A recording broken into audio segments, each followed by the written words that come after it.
हरे ग्रंथराज श्रीमद् भागवतम महापुराण की जय हो। नित्य लीला प्रवेश अभय चरणारिंद भक्ति वेदांत स्वामी श्रील प्रभुपाद की जय हो। Srimad Bhagavatam canto 4 chapter number 2 verse number 18 से हम प्रारंभ करेंगे। इस आध्यात्मिक जगत में प्रवेश करने से पहले गुरु और गौरंग से कृपा की याचना करते हुए मंगलाचरण करेंगे, ताकि हम जो कुछ श्रवण करने वाले हैं उसका हमें पूरा पूरा लाभ प्राप्त हो सके, जो कि है कृष्ण प्रेम की प्राप्ति। गुरवे गौरचंद्राय राधिकाय तदालये कृष्णाय कृष्ण भक्ताय तद्भक्ताय नमो नमः। नारायणं नमस्कृत्य नरं चैव नरोत्तमं दैवीं सरस्वतीं व्यासं ततो जयमुदीरये। नष्टप्रायेषु अभद्रेषु नित्यं भागवत सेवया भगवती उत्तमश्लोके भक्तिरभवति नैष्ठिकी। पञ्चतत्त्वात्मकं कृष्णं भक्तरूपस्वरूपकं भक्तावतार भक्ताख्यं नमामि भक्तशक्तिकम्। जय श्री कृष्ण चैतन्य प्रभु नित्यानंदा श्री अद्वैत गदाधर श्रीवासदि गौर भक्तवृंद। हरे कृष्णा कृष्ण कृष्ण हरे हरे, हरे राम राम राम हरे हरे। ग्रंथराज श्रीमद् भागवत महापुराण की जय हो। कैंटो 4 चैप्टर नंबर 2, जिसका शीर्षक है दक्ष द्वारा शिव जी को शाप। तो कल हमने देखा कि दक्ष प्रजापति ने जब शिव जी का इतना अपमान किया, उनकी इतनी निंदा की, लेकिन शिव जी क्योंकि परम वैष्णव हैं, उन्होंने उसका कोई तिरस्कार नहीं किया। शिव जी ने कुछ भी उनको बोला नहीं, उसके विपरीत कि आप मुझे ऐसे क्यों बोल रहे हो, बस वो सहन कर दिए। विनिंद्यैव सह गिरीशम अप्रतीपम अवस्थितम। उनको कुछ फर्क नहीं पड़ा कि मेरे बारे में कोई क्या कह रहा है। वास्तव में भक्तों, ये शिव जी का बहुत बड़ा गुण है। उन्होंने तो उन पर तो थोड़ा सा भी असर नहीं हुआ, लेकिन दक्ष प्रजापति और ज्यादा क्रोधित हो गए। और दक्षोथाप अपस्पृश्य क्रोध शब्दुम प्रचक्रुमे। दक्ष प्रजापति ने हाथ में जल लिया और आचमन करके क्रोधित होकर शिव जी को श्राप दे दिया। और क्या श्राप दिया? उन्होंने कहा, अयम तो देव यज्ञ इंद्रोपेन्द्राभिर्वत सहभागम न लभताम देवै देव गणाधम। कि ये जो शिव जी है, अब जब भी यज्ञ होगा, अयम तो देव यज्ञ, सारे देवताओं को यज्ञ का भाग मिलेगा। किसको? इंद्रोपेन्द्रा, इंद्र जी को, उपेंद्र को, और दूसरे जितने भी देवी देवता आएंगे उनको यज्ञ का भाग मिलेगा, परंतु सभागाम न लभताम। शिव जी को उस यज्ञ का भाग नहीं मिलेगा। देवर देवगणा अधम, क्योंकि ये समस्त देवताओं में अधम है। लेकिन हमें चिंता करने की आवश्यकता नहीं। सरस्वती देवी अभी भी यहाँ पर बैठी हुई हैं, और सरस्वती जी कहती हैं कि घबराइए मत, भगवान कह चुके हैं, कौन्तेय प्रतिजानीह न मे भक्तः प्रणश्यति। हे कुंती पुत्र, निश्चय पूर्वक घोषणा कर है, मेरे भक्त का कभी नाश होता ही नहीं। तो सरस्वती जी यहाँ पर बता रही हैं कि शिव जी को भले ही दक्ष प्रजापति ने कहा कि देवताओं के साथ न सहभागम न लभताम, कि देवताओं के साथ इनको भाग नहीं मिलेगा, अर्थात देवर देव गणाधम, कि ये देवता जो हैं, वैसे दक्ष प्रजापति ने तो कहा कि ये देवताओं में अदम है, लेकिन सारस्वती अर्थ में हमें विश्वनाथ चक्रवर्ती ठाकुर समझाते हैं कि देवता सारे अधम है। क्यों अधम है?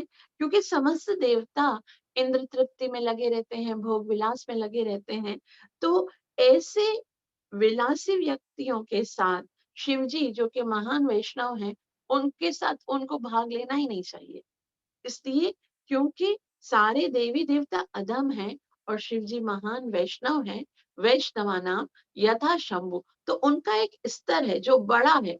तो सह भागाम न लभताम, उनके साथ में उनको भाग नहीं मिलेगा, बल्कि शिव जी जो कि परम वैष्णव है। तो जैसे हम देखते हैं, जब भी कभी कोई यज्ञ होता है, जब भी कभी कुछ भी प्रसादम होता है, तो जो महान वैष्णव है उनको प्रथम भाग दिया जाता है। बाकी उनका उचिष्ट जो है वो हम साधारण जो जितने कनिष्ठ भक्त है तो वो लेते हैं। तो ये वहीं से प्रारंभ हो गया कि शिव जी जैसे महान भक्तों को कुछ भी जो भगवान की सेवा होती है, जैसे आरती करते हैं, वो पहले हम वैष्णव जो महान वैष्णव हैं उनको देते हैं। जो प्रसादम है वो स्टार्ट महान वैष्णव से, तो उनके साथ नहीं, मतलब कनिष्ठ भक्तों के साथ नहीं, उनसे पहले उनका सम्मान करके उनको ये भाग दिया जाता है। तो वास्तव में जो दक्ष प्रजापति हैं, वो तो श्राप देकर गए, लेकिन सरस्वती जी हमें बताती है कि ये कोई श्राप नहीं, बल्कि ये तो उनका और भी सम्मान है कि पहले उनको भाग मिलेगा, उसके बाद देवताओं को मिलेगा। तो यहाँ पर आगे मैत्रेय मुनि कहते हैं, निष निषेध्यमान ससदस्य मुख्य दक्षो गिरित्राय विसृज्य शापम् तस्माद्विनिष्क्रिम्य विद्ध विमन्यो जगाम कौरव्यनीच निकेतनम्। निषिध्यमान यानी कि सारे जितने सदस्य मुख्य है, उस यज्ञ में सारे मुख्य सदस्य थे। जैसा कि हमने पढ़ा, वहां पर ब्रह्म ऋषि थे, बड़े बड़े देवता थे, बड़े बड़े ऋषि मुनि सब वहां पर बैठे हुए थे। तो उन सब ने निषिद्ध माना दक्ष को बोला कि नहीं करो, आप इस तरह से एक महान वैष्णव को श्राप मत दो, उनकी निंदा मत करो। लेकिन दक्षो गिरित्राय विसृज्य शापम, लेकिन दक्ष ने उनकी एक बात नहीं सुनी, और उन्होंने तो शिव जी को श्राप देकर वो तो तस्माद विनिष्क्रम्य विवृद्धमन्यु, क्योंकि वो क्रोध से इतना पीड़ित थे, क्रोध ने उनको अंधा कर दिया था। याद रखिए भक्तों, शास्त्र कहता है कि क्रोधात भवति सम्मोहा, क्रोध से जीव सम्मोहित हो जाते हैं, और उससे ये याद नहीं रहता कि हमको किस तरह का आचरण करना चाहिए। इसलिए क्रोध जो है वो जीव का बहुत बड़ा शत्रु है। भगवान श्री कृष्ण भगवद गीता के चैप्टर नंबर 16 में कहते हैं कि एक बुद्धिमान व्यक्ति को 3 चीजों से सदैव दूर रहना चाहिए, काम क्रोध तथा लोभ, तस्मात् एतत् त्रयम् त्यजेत्। ये 3 चीजें ऐसी हैं जो कि त्रिविधम नरकस्येदम द्वारम, ये जो नरक के द्वार है। काम यानी इच्छा करना, भौतिक वस्तुओं की इच्छा जब कोई करता है तो उसे उसका लोभ होने लगता है। इच्छाएं करते करते, पूरी करते करते कभी ऐसा नहीं होता कि कोई जीव संतुष्ट हो जाए। लोभ होने लगता है तो और चाहिए और चाहिए, और जब और नहीं प्राप्त होता है तो क्रोध होने लगता है, प्राप्त हो जाता है तो लोभ होने लगता है।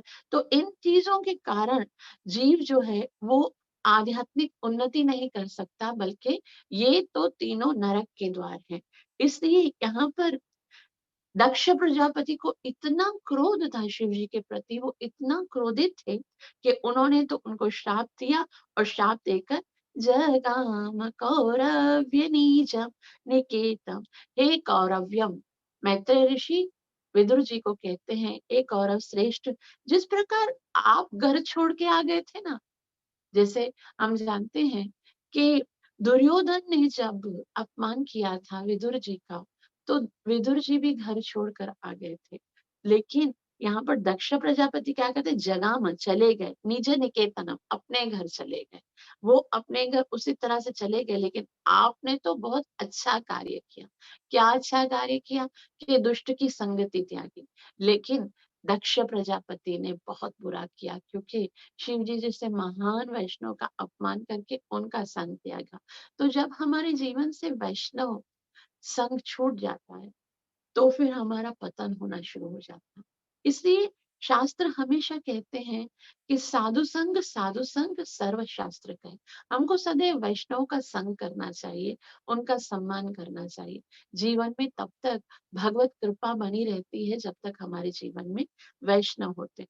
लेकिन जैसे ही दक्ष प्रजापति ने वहां से चले गए, उसके बाद क्या होता है वो हम आगे पढ़ते हैं। अनुवाद श्रील प्रभुपाद जी कहते हैं, मैत्रेय ने आगे कहा, हे विदुर, उस यज्ञ के सभा सदस्यों द्वारा मना किए जाने पर भी दक्ष क्रोध में आकर शिवजी को श्राप देता रहा और फिर सभा को त्याग कर अपने घर चला गया। तात्पर्य श्रीला प्रभुपाद द्वारा। श्रीला प्रभुपाद की जय। श्रीला प्रभुपाद जी कहते हैं, क्रोध इतना बुरा होता है कि दक्ष जैसा महापुरुष भी क्रोध के कारण यज्ञ स्थल को, जिसकी अध्यक्षता ब्रह्मा जी कर रहे थे और जहां समस्त ऋषि तथा पवित्र एवं साधु पुरुष एकत्र थे, छोड़कर चला गया। तो कितनी महान जगह है, यहाँ पर ब्रह्मा जी भी थे, सारे साधु पुरुष थे, ऋषि मुनि थे।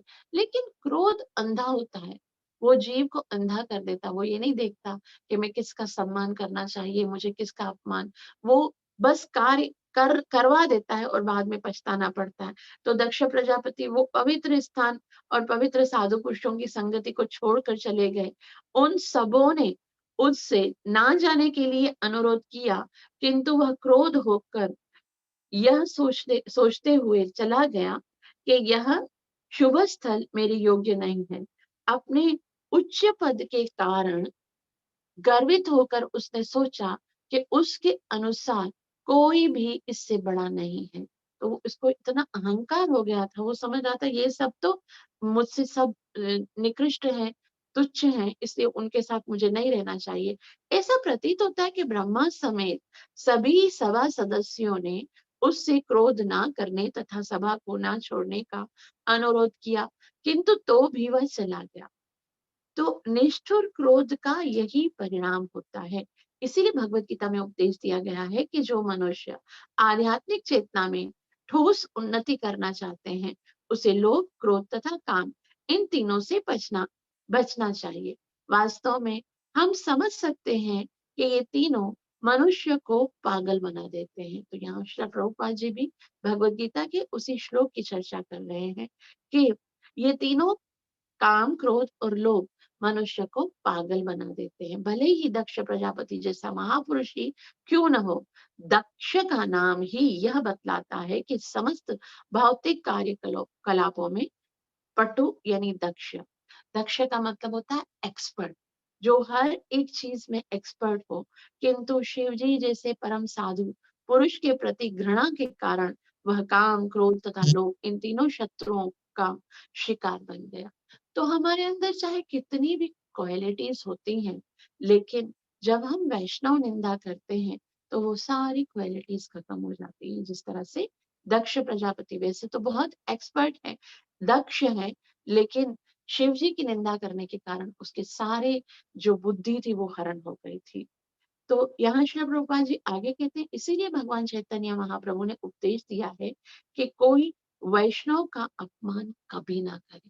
ये बहुत बड़ा अपराध है। और इसके कारण क्या होता है, श्रीला प्रभुपाद जी बोलते हैं, उन्होंने वैष्णव के प्रति किए गए अपराधों की तुलना प्रमत्त हाथी से की है।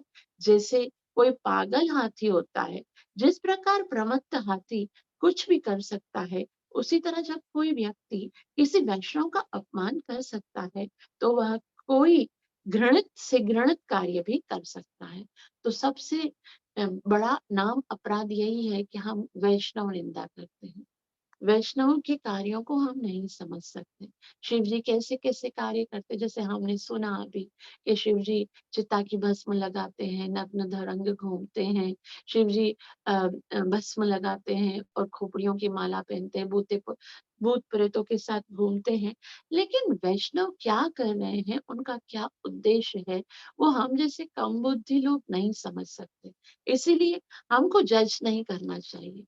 और भगवान जाने, भगवान के भक्त जाने, हमको कभी भी उनकी निंदा नहीं करनी चाहिए, क्योंकि अगर हम वैष्णव निंदा करते हैं तो हमारी सारी भक्ति जो हमने की होती है, जैसे जो भी हमारी साधना होती है, नाम जप होता है, जो हमारी मंगला संध्या, जो भी साधना है वो उसी तरह से नष्ट हो जाती है, जिस तरह से एक पागल हाथी एक बाग में आता है और वहां के सारे पौधों को नोच कर नष्ट कर देता है।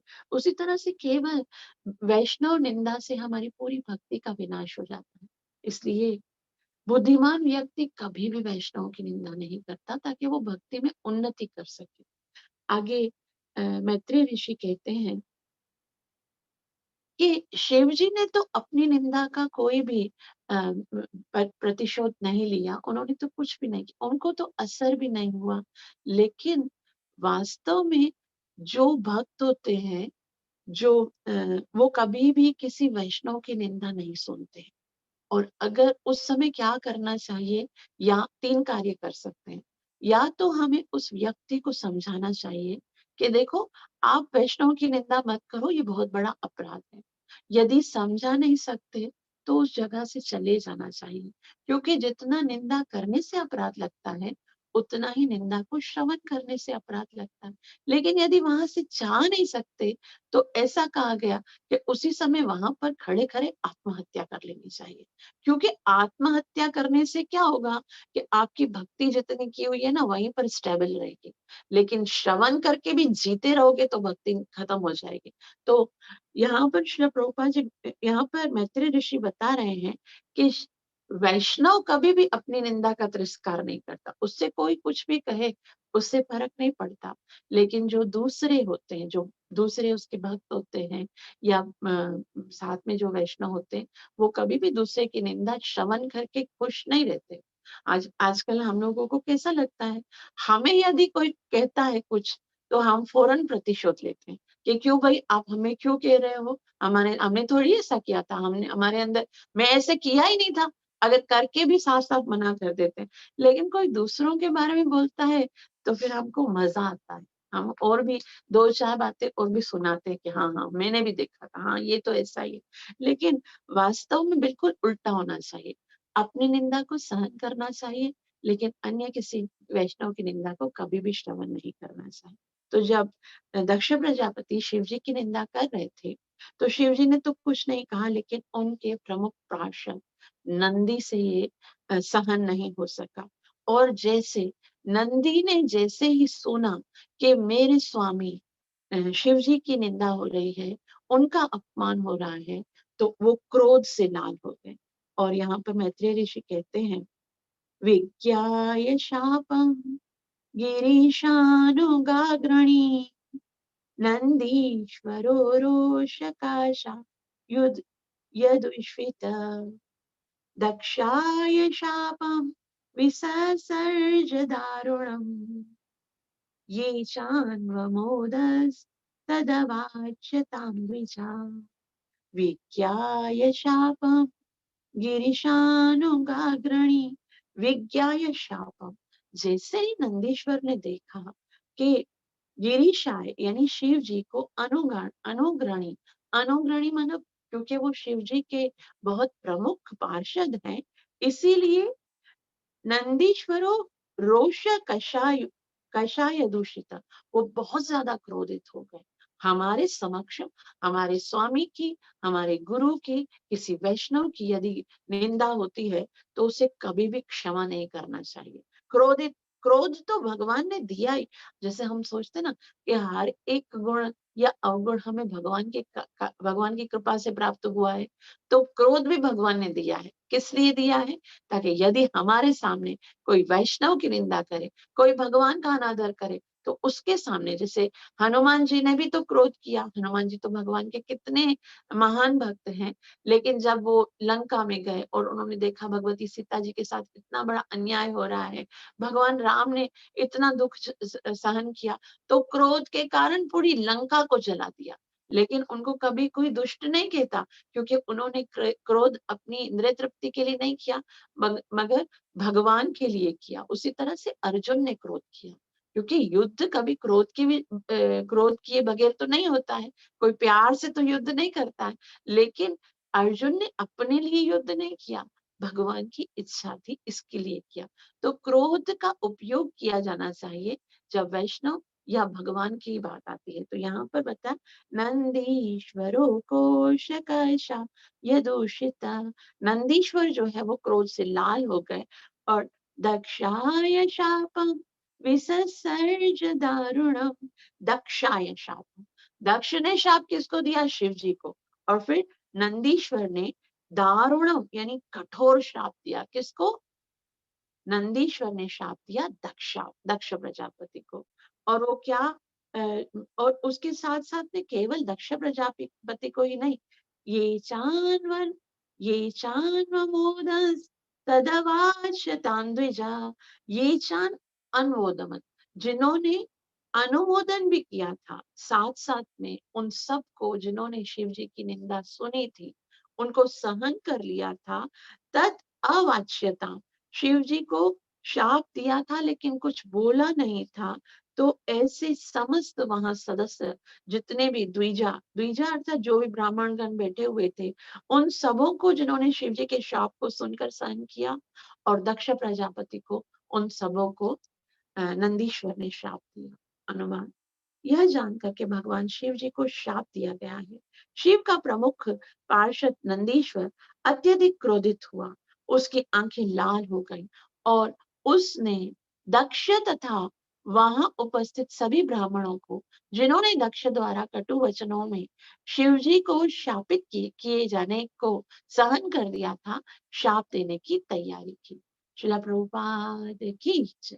श्रील प्रभुपाद जी कहते हैं, कुछ नवदीक्षित वैष्णव तथा शैवों में दीर्घकालीन मतभेद चला आ रहा है। वे सदैव भिड़ते रहते हैं। जब दक्ष ने कटु वचनों द्वारा शिव जी को शाप दिया तो वहां उपस्थित कुछ ब्राह्मणों को मजा आ गया, क्योंकि कुछ ब्राह्मण शिव को अधिक पसंद नहीं करते। वे शिव की स्थिति को न समझने के कारण ऐसा करते हैं। इस शाप के से नंदीश्वर प्रभावित हुआ, किंतु उसने वहां पर उपस्थित शिव जी का अनुकरण नहीं किया। यदि शिव जी चाहते तो वे भी दक्ष प्रजापति को उसी प्रकार शाप दे सकते थे, किंतु वे शांत बने रहे। किंतु उनका अनुयायी नंदीश्वर उसे सहन नहीं कर सका। निस्संदेह अनुयायी होने के कारण यह उचित ही था कि वह अपने स्वामी की निंदा सहन नहीं करता, किंतु उसे वहां उपस्थित ब्राह्मणों को शाप नहीं देना चाहिए था। उससे सारा मामला ऐसा उलझ गया कि जो अधिक बलशाली ना थे वे अपने पदों को भूल गए, और इस तरह उस सभा में शाप प्रतिशाप चलता रहा। कहने का तात्पर्य यह है कि भौतिक जगत ऐसा अस्थिर है कि वहां उपस्थित नंदीश्वर, दक्ष तथा अनेक ब्राह्मण रोष के वातावरण से प्रभावित हुए बिना नहीं रह सके। तो यहाँ श्रीला प्रभुपाद जी समझा रहे हैं कि नंदीश्वर ने क्रोध किया वो सही था, क्योंकि शिव जी का अपमान हुआ था, तो उनके स्वामी का अपमान उसे नहीं सहन करना चाहिए था। लेकिन शाप के बदले में, शाप किसने दिया था? दक्ष प्रजापति ने दिया था। तो के बदले में शाप किसको मिलना चाहिए था? दक्ष प्रजापति को। बाकी जितने ब्राह्मण बैठे हुए थे उनको उन्होंने शाप नहीं दिया होता तो सही था। लेकिन यहाँ पर जो भी हो रहा है ये सिर्फ हमें समझाने के लिए, सिखाने के लिए। शास्त्र जो होता है उसमें जो लिखा होता है हमको उस पर ये से टिप्पणी नहीं करनी चाहिए कि ऐसा करना चाहिए था। ये तो श्री प्रभुपाद जी हमें समझा रहे कि हमको ऐसा नहीं करना चाहिए, लेकिन हमको ये देखना चाहिए कि इसका परिणाम ये हुआ, इसलिए हमको सदैव सावधान रहना चाहिए। तो दक्ष प्रजापति और उसके साथ साथ समस्त ब्राह्मणों को भी शाप मिला है। इसीलिए श्रील प्रभुपाद जी बोलते हैं आज तक ब्राह्मण लोग शिव तत्व को नहीं समझ पाते। कितने लोग होते हैं जो शिव जी की निंदा करते हैं, शिव जी के का अपमान करते हैं कि शिव जी नशा करते हैं, शिव जी खोपड़ियों की माला पहनते हैं, वो चिता की भस्म लगाते हैं। तो ये बहुत बड़ा अपराध है जिसके कारण जीव, क्योंकि वैष्णव अपराध के कारण जीव की कभी भगवत भक्ति में उन्नति नहीं हो सकी। तो इसलिए आगे कहते हैं कि नंदीश्वर ने सबको क्या श्राप दिया, वे कहते हैं य एतन्मर्त्यमुद्दिश्य भगवत्य प्रतिद्रुहि द्रुहत्यज्ञ पृथक् दृष्ट तत्वतो विमुखो भवेत्। य एतन्मर्त्यमुद्दिश्य, य एतन्मर्त्य यानी ये जो दक्ष प्रजापति है, उसने इस नश्वर मर्त्य यानी एक ना एक दिन तो ये शरीर नाश ही होना है, इस शरीर के प्रति इतनी भी क्या आसक्ति कि किसी ने खाली प्रणाम ना किया तो उसकी बदले में इतना बड़ा क्रोधित हो जाए कि शिव जी जैसे महान वैष्णव को इतना बड़ा श्राप। उसको कुछ किया भी नहीं था, दक्ष प्रजापति की कोई निंदा नहीं हुई थी, उनके साथ उनका कोई अपमान नहीं हुआ था, बस शिव जी ने एक प्रणाम नहीं किया और उसकी बदले में वो इतना क्रोधित हो गया। इसलिए यह एतत् मर्त्य, मर्त्य यानी इस शरीर के उद्देश्य प्रसंग में भगवती यानी शिव जी को अप्रतिद्रोही, जो शिव जी से ईर्ष्यालु, जो कि ऐसे शिव जी जो अप्रतिद्रोही, जो कभी किसी के साथ ईर्ष्यालु नहीं होते, शिव जी सब पे कृपा करते हैं। शिव जी जो है उनको आशुतोष कहा जाता है, अर्थात वो अत्यंत ही सरलता से वो प्रसन्न हो जाते हैं, कभी किसी पर क्रोध नहीं करते, वो इतने महान वैष्णव हैं। ऐसे शिव जी को द्रोहियति यानी उनके साथ दोष किया, अज्ञ, अज्ञ यानी कम बुद्धि है, ये बहुत बेवकूफ व्यक्ति है जिसके पास बिल्कुल बुद्धि नहीं है, पृथक दृष्टि और शिव जी के साथ द्वेष भाव किया। इसलिए जो व्यक्ति इस तरह से शिव जी जैसे महान वैष्णव उनको केवल शरीर के अपमान के कारण ऐसे शिव जी की निंदा करेगा, उनको श्राप देगा, तो उसके प्रति नंदीश्वर कहते हैं कि वो समस्त आध्यात्मिक तत्व ज्ञान को भूल जाएगा। पृथक द्वेष तत्वतः विमुख भवेत, वो समस्त तत्व ज्ञान से विमुख हो जाएगा। तत्व ज्ञान का क्या मतलब है? वास्तव में Srimad Bhagavatam canto 1 chapter number 2 verse number 11 में तत्व ज्ञान के विषय में बताया गया है। तत्व क्या है? वदन्ति तत्त्वविदस् तत्वम यज् ज्ञानम अद्वयम ब्रह्मेति परमात्मेति भगवानिति शब्दते। तत्व ज्ञान ये है कि भगवान के सारे जितने भी फेज हैं उन सबको समझना चाहिए। भगवान के कौन कौन से फेज हैं? ब्रह्मेति परमात्मेति भगवानिति शब्दते। भगवान ब्रह्म भी है, भगवान परमात्मा के रूप में प्रत्येक जीव के हृदय में बैठे हुए भी हैं और भगवान साक्षात भगवान का स्वरूप है, जैसे भगवान श्री कृष्ण है, भगवान श्री राम, तो इस तरह से भगवान का स्वरूप भी है। लेकिन हम देखते हैं आज संसार में कितने लोग बस यही झगड़ा करते हैं। कोई तो कहता है भगवान निराकार है, कोई तो कहता है भगवान साकार है, और जो ध्यानी जन होते हैं, जो अष्टांग योगी होते हैं, वो क्या कहते हैं, नहीं नहीं, ना तो भगवान साकार है ना निराकार है, भगवान तो बस हृदय में बैठे हुए परमात्मा है। तो ये वो व्यक्ति जो कहते हैं कि भगवान निराकार है, उनका ज्ञान अम, गलत नहीं है, परंतु कंप्लीट डेफिनेशन नहीं है। जो कहते हैं भगवान साकार है, वो भी गलत नहीं है, लेकिन ये कंप्लीट नहीं है। तत्व ज्ञान क्या है कि भगवान के तीनों फेस हैं। भगवान निराकार भी है, भगवान साकार भी है और भगवान परमात्मा भी है। जब तक जीव को ये तत्व ज्ञान समझ में नहीं आता ना, तब तक वो भगवान को समझ ही नहीं सकता है। भगवान को समझने के लिए भगवान को तत्व से समझना पड़ेगा। लेकिन यहाँ पर नंदीश्वर ने दक्ष प्रजापति और समस्त ब्राह्मणों को, आज इसका कारण एक ये भी है, लोग नहीं समझ पाते हैं, इसका कारण ये भी है कि नंदीश्वर का श्राप मिला है। तो समझो कहा जाए कि भाई अब तो हमारा इसमें कोई कसूर नहीं है ना, ये लोग तो समझ ही नहीं रहे। लेकिन भगवान कभी भी ऐसे छोड़ने देते जीव को। बार बार शास्त्रों में बताया गया है, यहाँ तक कि भगवान के शुद्ध पार्षद, भगवान के शुद्ध भक्त संसार में आते हैं जो तत्व ज्ञान देते हैं। ज्ञान ये गुरु महाराज जो होते हैं वो अ, समस्त जीवों को बताते हैं। उनका ये कर्तव्य है कि भगवान के विषय में पूरा तत्व ज्ञान प्रदान करें। तद्विद्धि प्रणिपातेन परिप्रश्नेन सेवया उपदेशयन्ति ते ज्ञानम ज्ञानम ज्ञानिन तत्वदर्शिना। जो स्वयं तत्व को समझते हैं वही उन्हीं को ये अधिकार है कि वो गुरु बनकर अपने शिष्यों को भगवान के तत्व के विषय में समझाएं। तो नंदीश्वर ने क्या श्राप दिया, अनुवाद देखिए। जिस किसी ने दक्ष को सर्वश्रेष्ठ पुरुष मानकर ईर्ष्यावश भगवान शिव का निरादर किया है, वह अल्प बुद्धिमान है और अपने अपने द्वैत भाव के कारण वह दिव्य ज्ञान तत्व ज्ञान से विहीन हो जाएगा। श्रीला प्रभुपाद की जय। श्रीला प्रभुपाद जी कहते हैं नंदीश्वर का प्रथम शाप था कि जो भी दक्ष का समर्थन कर रहा है वह अज्ञानवश अपने शरीर को ही सब कुछ समझ रहा है, और चूंकि दक्ष को दिव्य ज्ञान नहीं था अतः उसका समर्थन करने से वह भी दिव्य ज्ञान से विहीन हो जाएगा।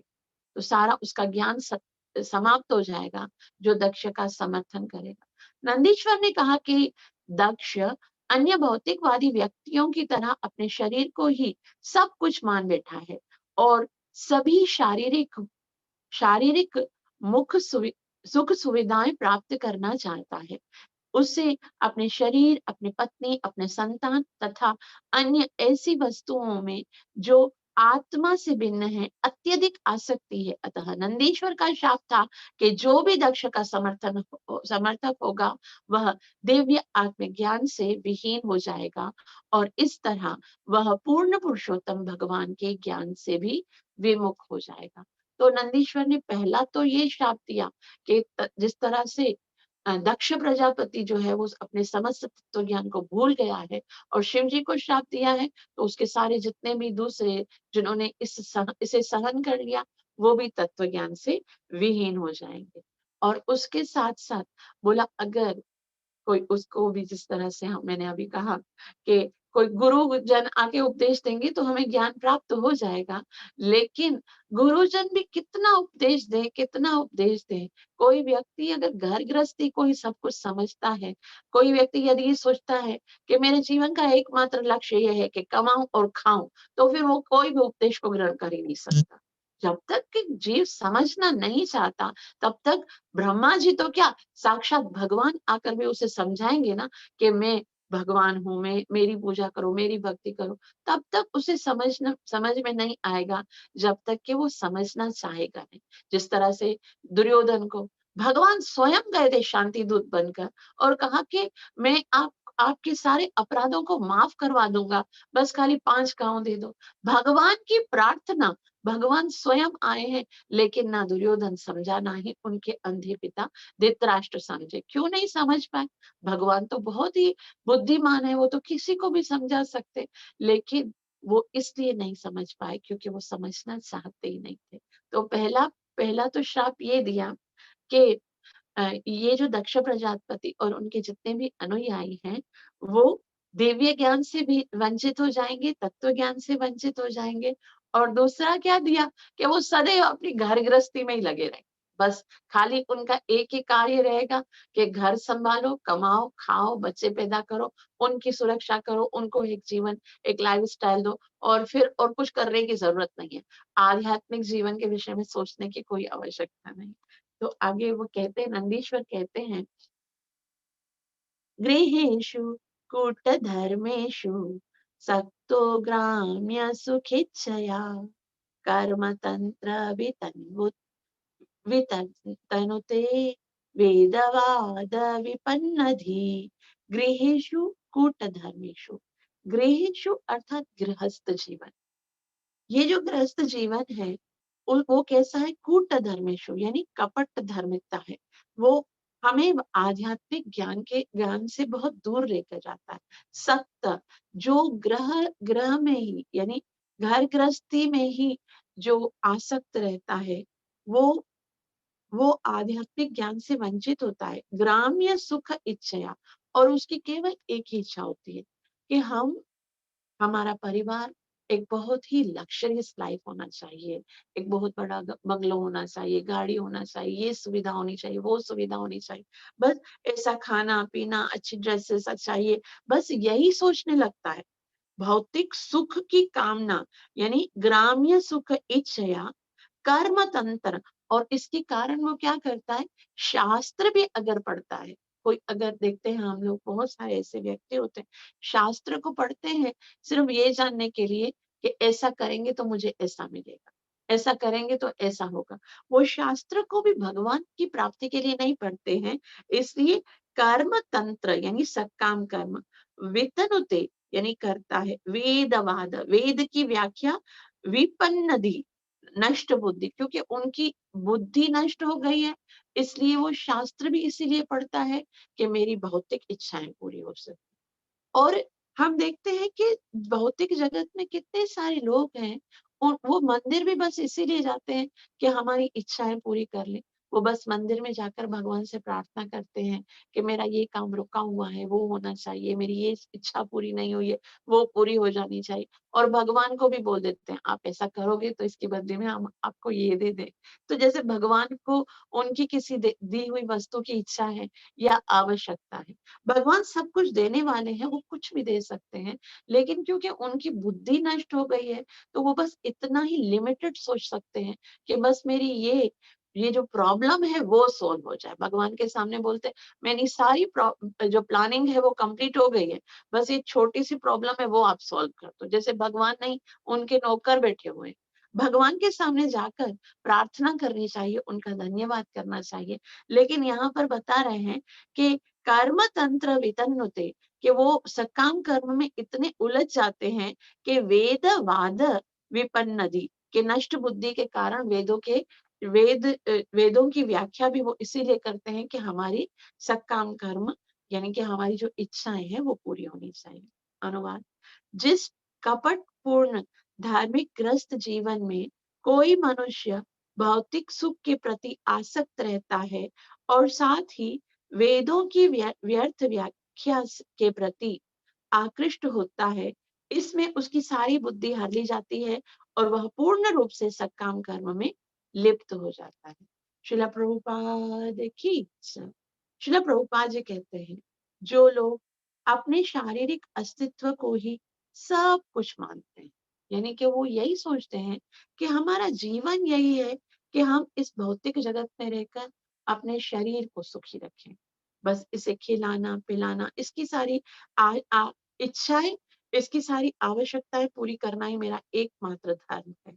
तो वे वेद वेद वर्णित सकाम कर्म में आसक्त होते हैं। तो वेदों में तो बहुत सारी चीजें लिखी हुई हैं। वेद तो ऐसे हैं, भगवान श्री कृष्ण भगवत गीता में बताते हैं, याम इमाम पुष्पिताम वाच्यम, वेद में तो ऐसे फ्लावरी वर्ड्स हैं कि अगर वो पढ़ लिए जाएं तो फिर भगवान और भक्ति तो बहुत दूर छूट जाएगी। क्योंकि उसमें क्या लिखा हुआ है, ऐसा करोगे, अगर आप इस देवता की पूजा करोगे तो आपको इतने अरबों खरबों रुपए मतलब प्राप्त हो जाएंगे। अगर आप ये करोगे तो आप ऐसे सुंदर हो जाओगे, अगर आप इस देवता की पूजा करोगे तो आप इतनी शक्तिशाली हो जाओ। तो लोग ये सब पढ़ के कौन भला भगवान की भक्ति करेगा। तो यहाँ पर श्री प्रभुपाद जी कहते हैं कि वेद वर्ण सकाम कर्म में आसक्त होते हैं। उदाहरणार्थ, वेद में उल्लेख है कि जो चातुर्मास्य का व्रत का पालन करता है उसे स्वर्ग लोक में शाश्वत सुख उपलब्ध होगा। और स्वर्ग की व्याख्या वेदों में इतनी सुंदर बताई गई है। स्वर्ग का मतलब क्या है, जहां पर कोई दुख नहीं है, वहां पर कुछ ऐसे वृक्ष होते हैं, स्वर्ग के जो वृक्ष होते हैं उनको कल्प वृक्ष कहते हैं। कल्प वृक्ष का मतलब होता है आप उधर बैठिए और इच्छा कीजिए वो वस्तु सामने आ जाती है। स्वर्ग में जीव कभी भी बूढ़ा नहीं होता, कभी बीमार नहीं होता, स्वर्ग में कोई कुरूप नहीं होता, सब सुंदर होते हैं, सब शक्तिशाली होते हैं। और इस भौतिक जगत में जैसे सुख की एक लिमिट होती है ना, जैसे हमको कोई भी सुख चाहिए, कोई भी इंद्रिय सुख चाहिए, जैसे खाना होता है, तो हमारे बहुत इच्छा हो, हमारे पास बहुत सारे प्रसादम हो, लेकिन हमारे पास पेट तो एक ही है ना, तो हम कितना खा सकेंगे जितना एक मनुष्य खा सकता है, 1 रोटी, 2 रोटी, 4 रोटी। और बहुत हमारी पसंद का भी बहुत सारी डिशेस बनी हो, लेकिन लिमिट है ना, उसको हम क्रॉस नहीं कर सकते। अगर हम उसको क्रॉस करेंगे तो क्या होगा, हम बीमार हो जाएंगे। उसी तरह से कोई भी सेक्सुअल एंजॉयमेंट है या कुछ भी है, तो उसकी एक लिमिट है।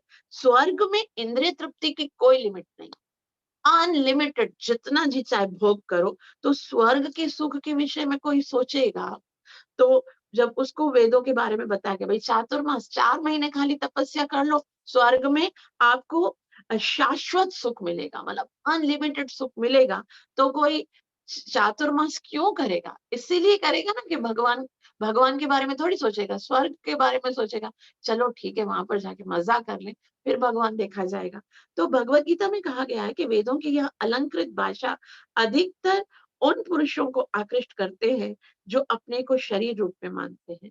तो जो शरीर मानते हैं वो तो यही सोचेंगे ना कि शारीरिक सुख मिले। तो ऐसे लोगों के लिए स्वर्गिक सुख ही सब कुछ है। उन्हें यह पता नहीं है कि इससे भी परे आत्म जगत ईश्वरीय धाम है और वहां जाया जा सकता है।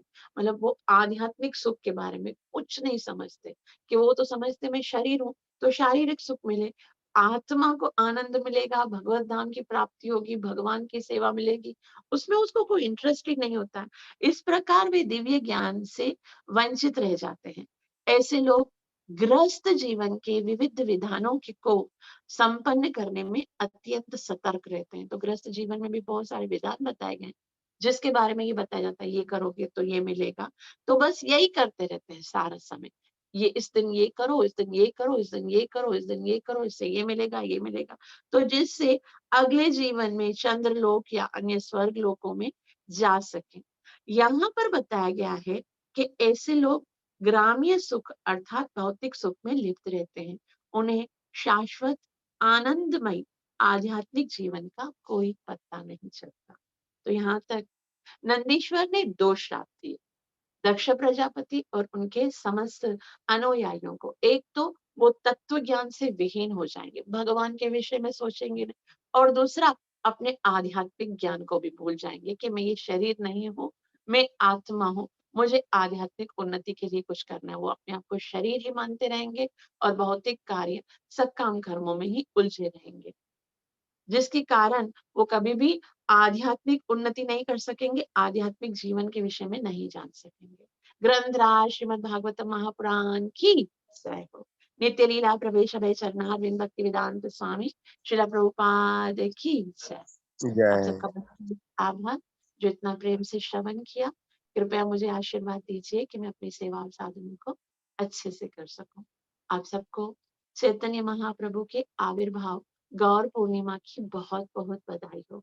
चैतन्य महाप्रभु जो कि राधा और कृष्ण के मिलित स्वरूप हैं, जो कि हमें कृष्ण प्रेम प्रदान करने के लिए इस भौतिक जगत में कृष्ण और राधा मिलकर संसार में केवल हम बद्ध जीवों का कल्याण करने के लिए आए हैं।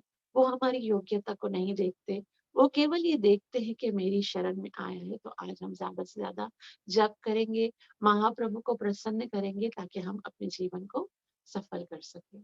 हरे कृष्ण कृष्ण कृष्ण हरे हरे, हरे राम राम राम हरे हरे। ग्रंथराज श्रीमद् भागवत महापुराण की जय। जय।